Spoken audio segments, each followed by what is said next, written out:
Hey everyone. Oh boy, I hang my head in shame. There's no they there's no level that they won't stoop to try to paint men or those who are against big government as, you've heard it. I mean, misogynist, sexist, the patriarchy. I mean, just in any way, shape, or form, right? These are ideologues, is what they are. And this collectivism, this cultural Marxism, this postmodernism, it's all about painting people into boxes or corners, you know, under the pretense of being a collective or a group, and then just throwing them all out in the trash as if they're all aligned, just a bunch of mindless drones, right? But they can get even more devious than just that very base premise. And this will show you this article that I'm referencing from CBC News Manitoba. This will go a long way to show you just how devious and how underhanded and how just vile these people are. Headline: That's really weird, says mom after stranger gives her son cash and business card. Wolseley parents unsettled after stranger gives $100 to children selling lemonade. Let me go down and read the article so you can learn what they're talking about. What started out as a good old-fashioned lemonade stand has left some Wolseley parents feeling a little sour. On Thursday, Toby McCrae's two sons, along with three of their school friends, set up a lemonade stand at the corner of Lipton Street and Westminster Avenue. A half hour into selling lemonade, a man approached the group and handed them $100. That's when one of McCrae's sons ran home, excited to tell his mom what had just happened. He says, "He gave $20 to each of us and told us we could learn to not pay taxes," said McCrae. I said, "That's really weird." Well, why is that really weird? I don't find that weird at all. There's nothing weird about it. He might have been a businessman, right? Jesus Christ. Oh my, how things have changed just since I was a young man. Jeez. Along with five $20 bills, the man also handed the boys a business card for an anti-tax website promising to educate members about their rights. So it's an anti-tax website and it promising to teach them about their rights. So it's obviously someone that's from the business world or someone, right? And trying to explain to them some of the perils and dangers that come from creating a business, because you have an entity, right? A central plan entity that will look to take a portion of your wealth that you gained from your personal business that you grew on your own. I think it's great that he was willing to do that. On the back of the card, written in blue pen, was a note about how to make money with your own society. McCrae looked up the man's website and immediately felt it was strange and unusual. She called Winnipeg police and took the money from the kids and asked them to shut down their stand. So there's three things that was done. This McCrae. So they looked up the man's website. So the man has a website. If he's got a website, it sounds like he's not trying to hide anything, right? I mean, come on. If you got your own personal website, I mean, this to me already just sounds like a business guy that's saying, yeah, give you a little heads up warning about how governments work and how they'll try to dictate and control your business practices and steal a portion of it, right? They're like the mafioso 10.0. But anyway, so that was the first part. Look at the website. Then felt it was strange and unusual. How strange? What? I mean, is this McCrae? Do they work for the government, or someone in their family works for government, or are they status ideologues? I don't know. It doesn't even specify in the article. But anyways. Oh, it's a she, sorry. So she called Winnipeg police. So she called the police. What did the gentleman do? He gave them money, gave them a business card, right? And they actually acknowledged that it's a real business.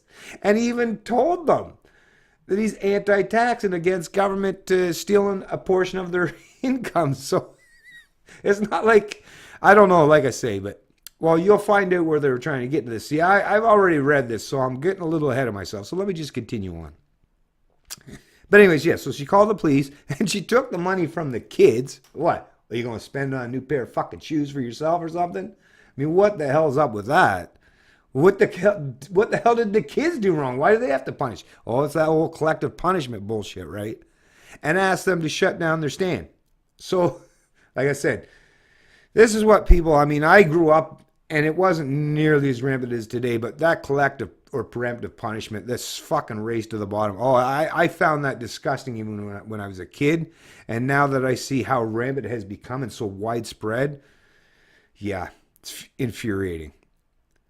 Her son later saw the same man get into a white van a block away. I thought, well, how cliche is that, said McRae. So now you're starting to see where I was alluding to and what they are trying to put forth. I mean, think of how fucking devious these propagandists are. That her son later saw the man get into a white van. Now, we all know exactly what they're trying to paint the man in, or where they're trying to paint that man, what corner they're trying to paint him into with that kind of a scenario, right? What, a child predator?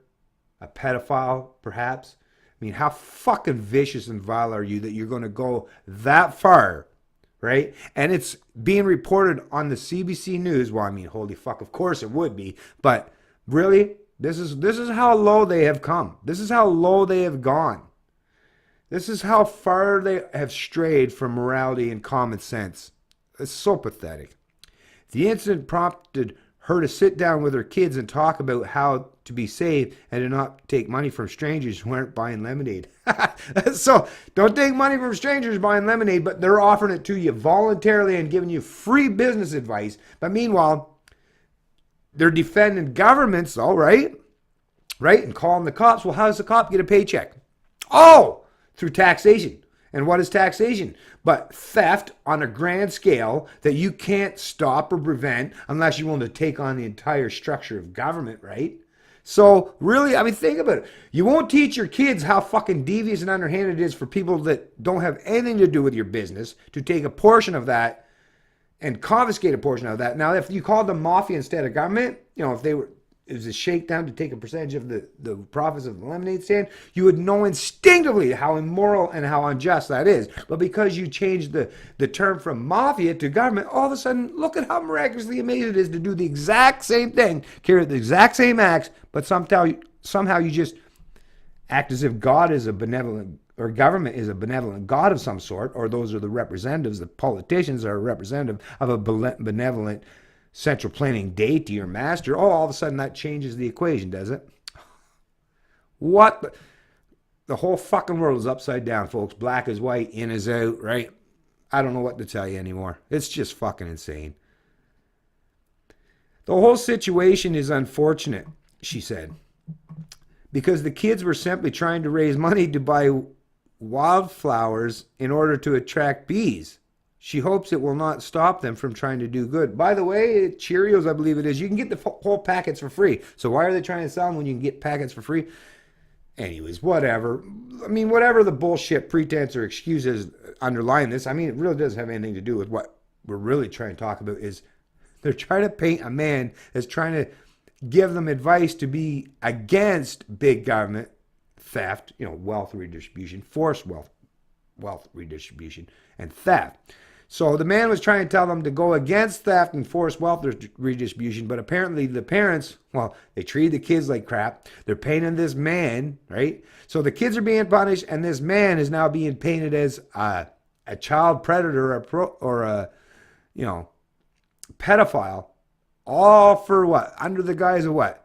Oh, we got to keep this system entrenched that people don't get mad or oppose taxation, which, like I say, theft or extortion, whichever way you want to look at it, because it would fit the description either way.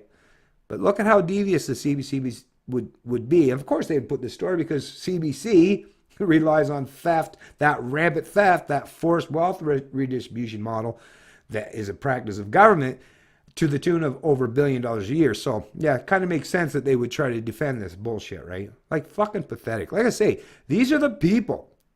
There's not much left here, a few sentences, but it's pathetic. I'll put a link to this article in the description of the video below, and read through it in your own time. Get the full nuance of what they're trying to suggest here, and you'll come to the same conclusion, I'm sure, that I am. It's It's just so devious and so vile and despicable how they're trying to paint this gentleman. It's just crazy. Let's stand up. Let's oppose this. We have to. It's imperative that we do. Because if not, look at these kids are going to be, these kids, if they don't have someone in their life to stand up and speak out against this shit, well, they'll be raised to be good little conformists and statists themselves.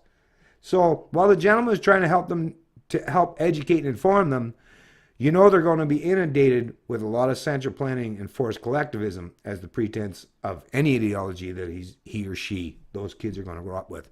Let's push back against this. And you can do that by sharing my videos. It's Canadian Libertarian, and I love liberty.